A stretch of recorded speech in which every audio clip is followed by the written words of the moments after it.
ನಮಸ್ಕಾರ ವೀಕ್ಷಕರೇ, ಆರ್ ನ್ಯೂಸ್ಗೆ ಸ್ವಾಗತ. ನಾನು ಪರ್ವೇಜ್ ಪನಿಬಲ್. ಅಂತಾರಾಷ್ಟ್ರೀಯ ಮಟ್ಟದ ಕ್ರೀಡೆಯಲ್ಲಿ ಪಾಲ್ಗೊಳ್ಳುವ ಮೂಲಕ ದೇಶದ ಕೀರ್ತಿ ಹೆಚ್ಚಿಸಿರುವ ಆಟಗಾರರು. ಹೌದು, ಶ್ರೀಲಂಕಾದಲ್ಲಿ ನಡೆದ ಅಂತಾರಾಷ್ಟ್ರೀಯ ಮಟ್ಟದ ಸಿಟ್ಟಿಂಗ್ ಪ್ಯಾರಾ ಥ್ರೋಬಾಲ್ ಚಾಂಪಿಯನ್ಶಿಪ್ನಲ್ಲಿ ಶ್ರೀಲಂಕಾದಿಂದ ಚಿನ್ನದ ಪದಕ ಗೆದ್ದು ತಾಯ್ನಾಡಿಗೆ ಮರಳಿದ ಸಾಧಕರು. ಶ್ರೀಲಂಕಾ ಎದುರು ಭಾರತ ತಂಡ ಭರ್ಜರಿ ಗೆಲುವು ದಾಖಲಿಸಿದ್ದಾರೆ.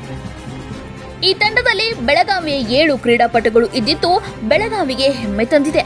ಅಂತಾರಾಷ್ಟ್ರೀಯ ಮಟ್ಟದ ಸಿಟ್ಟಿಂಗ್ ಪ್ಯಾರಾ ಥ್ರೋಬಾಲ್ ಚಾಂಪಿಯನ್ಶಿಪ್ ಚಿನ್ನದ ಪದಕ ಗೆದ್ದ ಬೆಳಗಾವಿಯ ಕ್ರೀಡಾಪಟುಗಳಿಗೆ ಸಂಘ ಸಂಸ್ಥೆಗಳು ನೆರವು ನೀಡಿದರೂ ಬೆಳಗಾವಿಯ ಹೆಮ್ಮೆ ಕ್ರೀಡಾಪಟುಗಳಿಗೆ ಸುರೇಶ್ ಯಾದವ್ ಫೌಂಡೇಶನ್ ವತಿಯಿಂದ ಸನ್ಮಾನಿಸಿ ಗೌರವಿಸಲಾಯಿತು.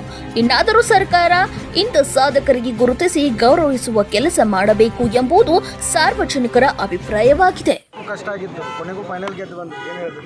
ಭಾಳ ಖುಷಿ ಆಗೈತಿ. ಇಂಡಿಯಾ ತಂಡದ ನಾನು ಮುನ್ನಡೆಸ್ತಾ ಇದ್ದೆ, ನಾನೇ ನಾಯಕ ವಹಿಸಿದ್ದೆ. ನನ್ನ ಹೆಸರು ಮಾಂತೇಶ್ ಅಂತೇಳಿ. ಇದನ್ನೆಲ್ಲ ನಮ್ಮ ಡಿಸೇಬಲ್ ಕೆಟಗರಿ ಎಲ್ಲ ಕರ್ಕೊಂಡು ಅಲ್ಲಿ ಇಲ್ಲಿಂದ ಮತ್ತೊಂದು ದೇಶಕ್ಕೆ ಹೋಗಿ ಆಟ ಆಡ್ಬೇಕಾದ್ರೆ ಎಷ್ಟು ಭಾಳ ಕಷ್ಟ ಆಗುತ್ತೆ. ಆದರೂ ನಮ್ಮ ದೇಶಕ್ಕೋಸ್ಕರ ನಾವು ಏನಾರು ಮಾಡ್ಬೇಕಂತ ನಮ್ಮಲ್ಲಿ ಒಂದು ಛಲ ಇದೆ. ಆ ಛಲವನ್ನು ನಾವು ಬೆನ್ನಟ್ತಾ ಇದ್ದೀವಿ. ಅದೇ ರೀತಿ ನಮ್ಮ ವಿಕಲಚೇತನರು ಸಹ ಯಾವುದೇ ರೀತಿಯಲ್ಲಿ ಯಾವುದಕ್ಕೂ ಕಮ್ಮಿ ಇಲ್ಲ. ನಾವು ಎಲ್ಲರೂ ಅಂತೇಳಿ ನಾವು ಒಂದು ದೇಶಕ್ಕಾಗಿ ಏನಾದ್ರು ನಮ್ಮದೇ ಆದಂಥ ಕೊಡುಗೆ ನೀಡಬೇಕಂತೇಳಿ ನಮ್ಮೆಲ್ಲರ ಆಶಯ.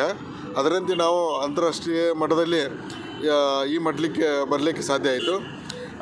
ಅದಕ್ಕೆ ನಮ್ಮ ದೇಶಕ್ಕೆ ಮತ್ತು ನಮ್ಮ ರಾಜ್ಯಕ್ಕೆ, ನಮ್ಮ ವಿಶೇಷವಾಗಿ ನಮ್ಮ ಬೆಳಗಾವಿ ಜಿಲ್ಲೆಗೆ ತುಂಬ ಕೃತಜ್ಞತೆ ಸಲ್ಲಿಸ್ತೀನಿ. ಆರ್ಥಿಕ ಸಂಕಷ್ಟ ಆಗಿತ್ತು, ಸಾಕಷ್ಟು ಜನ ಸಹಾಯ ಮಾಡಿದ್ರು. ಆರ್ಥಿಕ ಅದೇ ಭಾಳ ಅಂದರೆ ಭಾಳ ನನ್ನ ಅಭಿನಂದನೆ ಸಲ್ಲಿಸ್ತೀನಿ.